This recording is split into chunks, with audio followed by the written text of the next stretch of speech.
ব্যাংকগুলো কেন নামের শেষে পিএলসি যুক্ত করছে? সম্প্রতি দেশের ব্যাংকগুলোর সাইনবোর্ডে নাম পরিবর্তন দেখে জনমনে প্রশ্ন উঠছে, কেন ব্যাংকগুলো নাম পরিবর্তন করছে, নামের সাথে কেন যুক্ত করছে পিএলসি? এর উত্তর হচ্ছে, একটি বহুল প্রচলিত ভুলের সংশোধন করে নিচ্ছে বাংলাদেশ ব্যাংক। মূলত বিশ্বের বিভিন্ন দেশের পাবলিক লিমিটেড কোম্পানিকে সংক্ষেপে পিএলসি এবং প্রাইভেট লিমিটেড কোম্পানিকে এলটিডি দিয়ে চিহ্নিত করা হয়।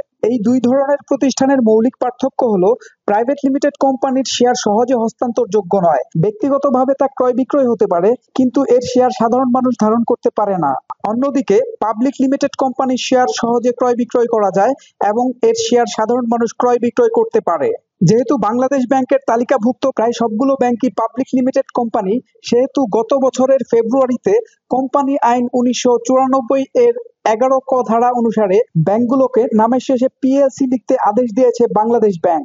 আর এ আদেশের অংশ হিসেবেই ধাপে ধাপে নামের শেষে পিএলসি যুক্ত করছে বাণিজ্যিক ব্যাংকগুলো। তবে এই প্রক্রিয়ার জন্য কোনো সময়সীমা বেঁধে দেয়নি বাংলাদেশ ব্যাংক। সোহেল মাহমুদ, দৈনিক নতুন সময়, ঢাকা।